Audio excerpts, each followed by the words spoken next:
Há 7 anos atrás, dezembro de 2009, estávamos com ele, aqui nos estúdios da RBA TV, conversando com uma figura extraordinária, conterrâneo da Barra do Trombudo, a Barra da época do trem, de hotel, posto de gasolina, cinema, farmácia, muitas madeireiras, onde o trânsito escoava do Planalto Catarinense Oeste para todo o porto do Itajaí. Lá era assim, como diz o nosso estimado Carlito Claudino dos Santos, o maior centro da região do Alto Vale. A Barra do Trombudo era maior que o centro de Rio do Sul dos anos 40, 50. Se você não viveu esse momento, é um momento que nós vamos conversar um pouquinho aqui também. E trouxemos de novo, depois de 7 anos, o estimado José Bonifácio, que nasceu na Barra do Trombudo em 1945, época da Segunda Guerra, né? Filho de João Baldo, da dona Azelina, falecida quando José Bonifácio tinha 4 aninhos. Mãe de criação, a Didia, Adelina, é a segunda esposa do seu João Baldo. 4 irmãos, o Ari, a Lourdes, a Eli e o Domingo Sábio, casado com Terezinha dos Santos. Natural de Apiúna, pai de Márcia, Milton Alexandre, avô de Júnior, Aline e Tatiane. E olha só, torcedor do Carlos Renault de Brusque, tentando voltar ao futebol profissional, depois de muita trajetória e muitas jornadas maravilhosas, do Figueirense e do Clube de Regatas Vasco da Gama. O nosso convidado é da época das rinhas de galo, das brigas de galo. Coisa fantástica, né? Do catarinense, do futebol. Como eu dizia, do primeiro posto de gasolina do seu pai, João Ubaldo, do trem e também, por que não dizer, da época, talvez, de um médico prático, o massagista Ferretti, isso tudo lá assim, na nossa estimada Barra do Trombudo. Estamos aqui com ele de novo, o nosso estimado José Bonifácio, até desconhecido no meio esportivo, no meio da comunicação de Santa Catarina e do Brasil, e por que não dizer do mundo afora, do esporte, porque sempre esteve envolvido com essa maravilha que é o esporte, notadamente o futebol. Estamos com ele, o nosso JB Teles. Obrigado por ter vindo, estimado. Saudade do amigo, saudade do conterrâneo da Barra do Trombudo. Coisa maravilhosa. Ficasse emocionado. Bem à vontade, estimado. Você me dá, Meri, um grande presente. Eu, quando vejo as pessoas me levarem de volta a um passado que eu tenho muito orgulho de ter vivido, eu sempre digo que as pessoas têm que viver para poder olhar no retrovisor. E eu tenho muito orgulho de olhar a minha vida pelo retrovisor. E nesse retrovisor mais distante, lá no fundo, eu lembro da Barra do Trombudo, onde tudo começou. Onde meu pai, você lembrou aí, João Ubaldo Teles, que todo mundo conhecia por seu Joca, dono de posto de gasolina, padaria. Do bolachão? Da bolachão, da padaria, né? A minha mãe, a qual eu perdi muito cedo, a pessoa que me criou, a dona Didi, que já se foi também. Enfim, o meu casamento, que nasceu com a ajuda da sacada da Rádio Mirador, porque quando namorada ela ficava acendendo e apagando a luz da casa dela, que ficava atrás do grupo escolar Paulo Zimmermann. Aqui no centro da cidade. Aqui no centro da cidade, e eu na sacada da Rádio Filha Mirador. Filha do sapateiro? Filha do seu Pedro e da dona Augusta. E da minha escola reunida, Escolas Reunidas, professora Emerentina Torres Roberge, na Barra do Trombudo. Hoje, Frederico Navarro Lins. Frederico Navarro Lins, hoje. Da minha querida professora, primeira professora, Dona Juta, Maria José. Enfim, de tanta gente, de tanta coisa que eu vivi na Barra, da estação da Estrada de Ferro da Barra, da construção do trecho da Barra do Trombudo a Trombudo Central, que eu percorri a pé naqueles vagonetes da estrada de ferro. Vagonetes. Eu lembro muito. Meu pai era ferroviário, eu lembro disso. E sempre que eu tenho a oportunidade de voltar aqui à Rádio Mirador, que eu tive a oportunidade de trabalhar, e aí lembro, hoje poucas pessoas sabem o prefixo da emissora que trabalham, né? E eu lembro da nossa ZYM6, Rádio Mirador. ZYM6, é verdade.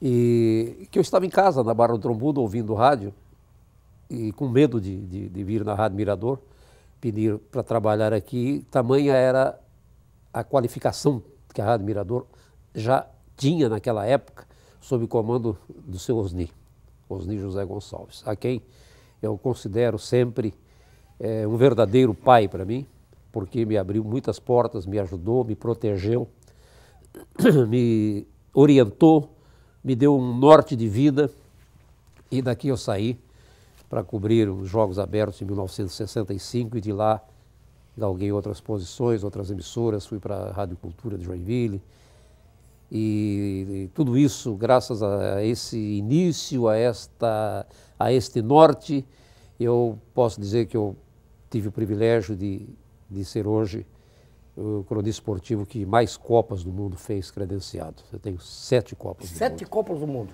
Itália, Estados Unidos... Desde 98? França, desde 90. Desde 90? 90 Itália, 94 Estados Unidos, 98 França, depois Coreia, Japão, Alemanha, África do Sul, Brasil.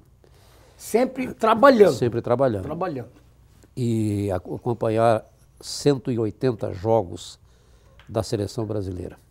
Pretendo agora ir ao meu jogo 181, Brasil e Equador, em Porto Alegre. Então, quando eu tenho a oportunidade de dizer assim, eu sou de Rio do Sul, eu sou da Barra, não é? E posso dizer assim, e digo com muito orgulho, eu sou da Grande Barra. É tudo isso que o Carlito me deu. Eu sou obrigado. Você falou aí no Catarinense, o Catarinense do Carlito, do Nene. Olha o papel que o Carlito me deu. Tá aqui, ó. Ele trabalha, é corretor de imóveis na RD Construtora Incorporadora com Nelson Regueira. Eu passei lá, esse dia me encontrou no João Sapateiro. É bom você falar, porque se deixar eu falar, eu não te deixo mais. Não, mas eu quero que você... Olha o que ele me entregou. Me encontrou na rua, faço questão de fazer esse registro, tirou do bolso. Neri, tu é da Barra. Teu pai foi ferroviário lá, conheci teu tio, o barbeiro, Sabino Conte. E depois tocava abandone, gaita. Filho do o Carlito, filho do seu Pedro Claudino dos Santos. Seu Pedro, que tinha madeireira também, né? Ele só tinha um defeito, seu Pedro. Era do PSD. E nós éramos da UDN. Da UDN.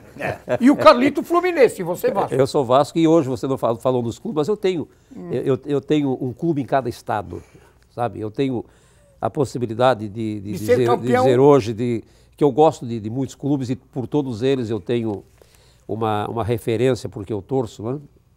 Eu, por exemplo, em Porto Alegre, eu sou gremista porque aos 14 anos eu saí daqui, da Barra do Trombudo. Você foi trabalhar, né? Eu fui jogar, primeiro fui jogar no Grêmio, eu fui fã do Grêmio em 1959. E quem duvidar, eu tenho foto. Não tem a súmula, mas tem a fotografia. Tem a foto, a súmula não tem. E depois voltei para cá, continuei trabalhando, passei a trabalhar em rádio. Mas eu sou gremista aqui, sempre torci para o Carlos Renault. Aqui em Rio do Sul eu tive o privilégio de jogar no Caça e Tiro, no Caravana. Rodoviário? Depois do Rodoviário. Né? Depois ajudei a fundar o Clube Atlético Rio-Sulense. Onde hoje está o nosso Senai. Exatamente, lá está o Senai. Né? Vivi aqui grandes momentos de amizade, e sempre que posso estar aqui, estou com os meus amigos. Então, no Rio de Janeiro, por influência carioca daquele tempo, a gente torcia para o Vasco, que continua torcendo. Era muito futebol carioca, muito futebol carioca. E Atlético Paranaense, em Curitiba, enfim, mas por todos esses aí, eu sou Boca Juniors na Argentina, Real Madrid na Europa, mas eu tenho uma paixão grande do futebol hoje, eu vou confessar para você, confesso de público aqui, torço pelo Figueirense, hoje em Santa Catarina, mas a minha paixão é o Corinthians. É o Corinthians Paulista, que provavelmente será o campeão brasileiro. Não sei, provavelmente. Mas eu, sempre que eu falo no Corinthians, eu mexo com o meu sentimento. Pois é, eu estou vendo que você se emocionou. Por quê? Tem alguma coisa antiga? Não tem? Não sei. Porque antigamente se torcia muito aqui, a nossa região, não sei. Futebol carioca. Carioca, sim, eu fui a vida inteira vascaíno. Pois é. mas adquiri uma paixão pelo Corinthians inexplicável. Aliás, lá no estádio do Corinthians tem uma faixa que explica muito bem o que é o Corinthians. O que é o Corinthians? O Corinthians não se explica. Não se explica, né? Olha só, o Teles ficou emocionado, mas também ao mesmo tempo, eu sou obrigado, antes de nós encerrar esse bloco, eu sou obrigado a fazer um comentáriozinho, né? Já que eu sou Flamengo e o Pajé está ali, é corintiano, né, Pajé? O Fábio está lá na suíte junto com o Léo. O Léo, o Léo é Neri, o que o Neri ele é. O Fábio é flamenguista. O Baby é o quê? Colorado, Baby? Flamengo também, né? Flamengo também. Então o Flamengo... o Flamengo é a maior torcida do país, indiscutivelmente, é o grande clube do Brasil. Mas o privilégio, para encerrar esse bloco que você tem, Teles, é um privilégio de ter em cada estado um clube, e você citou alguns, e você citou todos que você citou, 3, 4, todos já tiveram o privilégio de ir para a segunda divisão e ser campeão da segunda divisão. Sim. Esse privilégio nós não temos, eu tenho uma inveja disso que tu não imagina. A inveja que eu tenho do Flamengo não ter um título da segunda, que é uma coisa que eu queria ter, que é a fotografia, a faixa, a segunda divisão. Que coisa. Mas há tempo para tudo. Há tempo para tudo, né? Isso é só aquela pitadinha de humor. Mas para encerrar, eu quero entregar para o Teles, depois ele vai me devolver, porque eu só vou deixar isso aqui com o copo. Porque o Carlito dá uma pegada aqui, estimado, dá.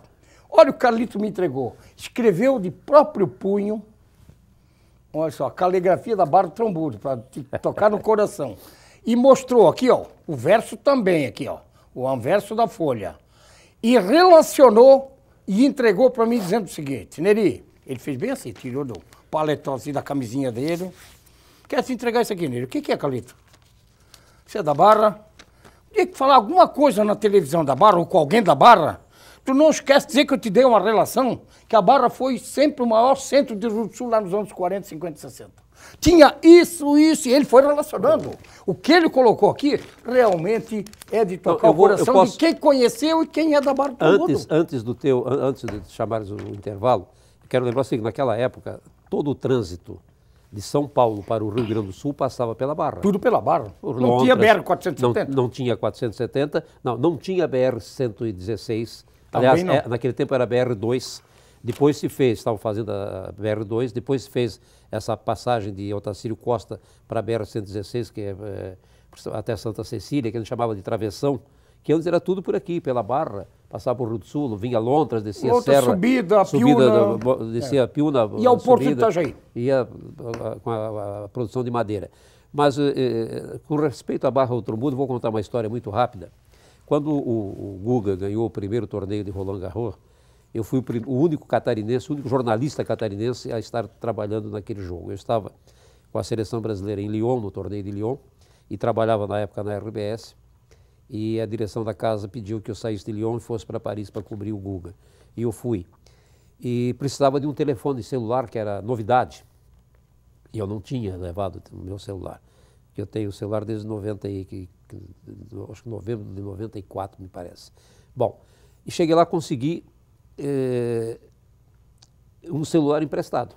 Estou tentando lembrar o nome do menino que me emprestou o celular. Ele morava na Dinamarca e estava com o Guga, acompanhando os jogos do Guga. E ele me emprestou o celular.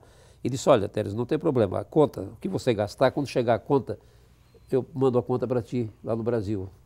Tudo bem. Assim foi, eu fiz toda a cobertura da chegada do título do Guga, as entrevistas, etc. e tal. Quando chegou a conta, a mãe dele me ligou. E eu não tinha a mínima ideia de quem era a mãe dele. Ela ligou para mim e disse: ô Zeca.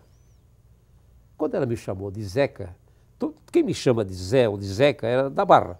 É da Barra. Da Barra. Claro, Zeca, da Barra. Tem que ter essa proximidade. Claro. Aí eu fui falar com ela. Ela era filha do seu Jairo Ribeiro Goulart, farmacêutico na Barra do Trombudo. Ela chama-se Maria Cândida Goulart. Olha, que coincidência. Que coincidência. Né? Que coincidência, né? Tive duas coincidências na vida a respeito disso. Outra vez na Copa do Mundo dos Estados Unidos, nós fomos comer uma feijoada no restaurante em Dallas, até levado pelo pessoal da TV Globo. E quando nós chegamos lá, pedimos o cardápio e tal, e não vi caipira. Aí eu chamei o rapaz e disse assim: bom, não tem caipira? Feijoada sem caipira? Sem caipira. Não dá, né? Aí ele olhou para mim e disse assim: tem, seu Teles, e com adoçante como o senhor gosta. Em Dallas, nos Estados Unidos. Ele era garçom de um restaurante chamado Beira Saco, em Itajaí. Era filho... A Beira Rio ali, né? Hoje não existe mais. Era filho de um cidadão que era o operador do Cine Rio Sul. Aqui na rua 15 de novembro. Trabalhava com o... Era o dono do Cine Rio Sul, eu lembro. Mora em Florianópolis hoje. Eu não lembro. Não lembro, vamos lembrar depois. Ele disse assim, meu pai era operador do Cine Rio Sul e hoje é o operador do Cinerama em Balneário Camboriú, à época. Na época, claro, né? Na época. Mas então, duas coincidências. Fui encontrar um cidadão de Rio do Sul e depois fui encontrar um da Barra do Trombudo. Não é? Lá... Almir Pereira, o nome desse rapaz? Almir? O que manuseava a máquina? Não, pode ser. Hein? Era o Bilo? Não lembro, eu não lembro o nome dele, se era Bilo. Eu sei que ele me deu até o nome. Meu pai trabalhou muitos anos com fulano, que era dono do Cine Rio Sul, lá, não estou lembrando agora. Enfim, então são duas coincidências da vida que... Coincidências maravilhosas. Maravilhosas, né? Deus o livre, o cara está nesse mundo afora e encontrar, olha só, é uma coisa fantástica. Nós temos Teles que é o nosso intervalo, é o primeiro, e temos mais dois blocos ainda. Como é que nós vamos receber a grana se não vamos faturar? E nós temos depois aí, para mostrar alguma coisinha da história da Rádio Mirador, que você teve uma passagem fantástica e há pouquinho, antes de nós começarmos a gravação do programa, o Teles, mais uma emoção. Além de encontrar o Rubens, filho do Osni, que é o nosso diretor aqui da TV, encontrou o Mário Eugênio Binder. Já esteve aqui várias vezes no programa, hoje parceiro também do Baby, e que tem uma história também bonita da Rádio Mirador, que veio do Taió. Importante, Foi o datilografista mais rápido que eu vi na minha vida. Na época da... Na máquina de escrever, máquina, né? Não tinha ninguém que batesse o Mário Binder na velocidade. Ô, Baby, essa então, para nós irmos ao intervalo, eu até vou te fazer um pedido. Sou obrigado a fazer. Essa semana encontrei no mercado, rapidinho, o meu diretor vai me perdoar, mas sou obrigado a fazer. O Aurélio Adriano Dávila, que você deve ter conhecido. Sim. Aurélio, está aqui, ó. Olha aqui, dá para dar aqui uma pegadinha, estimado? Faz favor. O Aurélio está aqui, ó. Ele é do Impacto 70. Lembrei o nome do dono do Cine Rio Sul, Ivo Quinol. Ivo Quinol foi deputado. Foi deputado, Ivo Quinol. O pai dele deve ter sido o dono. Talvez o pai dele. O deputado... O Ivo Quinol é meu amigo, mora em Florianópolis. Pegou, né? E o Aurélio Dávila falou o seguinte, Neri, não perca o teu programa. Já estive lá várias vezes. Você tem um músico fantástico, que é o Baby. Ele não te conhece, eu acho pessoalmente, eu não sei. Ele é um músico fantástico. Estou com inveja. Porque coisa boa, a gente tem que ter inveja boa, ele disse. Inveja boa. O Aurélio é um parceirão, né? E ele disse, Neri, com muito orgulho, quero te comunicar uma coisa. Estou completando agora 62 anos de música. Trabalhou na Rádio Mirador, quando era guri, como sonoplasta, uma coisa assim. 8, 9, 10 anos trabalhava na Rádio Mirador. Na época, gurizada podia trabalhar. Veio lá do Riachuelo, Lontras. Opa. 30 anos de teatro, fez muito teatro, e professor há 48 anos trabalhando com educação. É mole. Está aí, parceiro, eu quero que essa música vá para o estimado Aurélio. Nosso convidado de honra é o JB Teles. E o nosso homenageado também no programa, junto com o Teles, é o nosso Aurélio Dávila. Eu não posso mais ficar aqui a esperar que um dia de repente você volte para mim. Vejo caminhões e carros apressados a passar por mim. Estou sentado à beira de um caminho que não tem mais fim. Meu olhar se perde na poeira desta estrada triste, onde a tristeza e a saudade de você ainda existe. Esse sol que queima no meu rosto, um resto de esperança de ao menos ver de perto o seu olhar que eu trago na lembrança. Preciso acabar logo com isso. Preciso lembrar eu existo, que eu existo, que eu existo.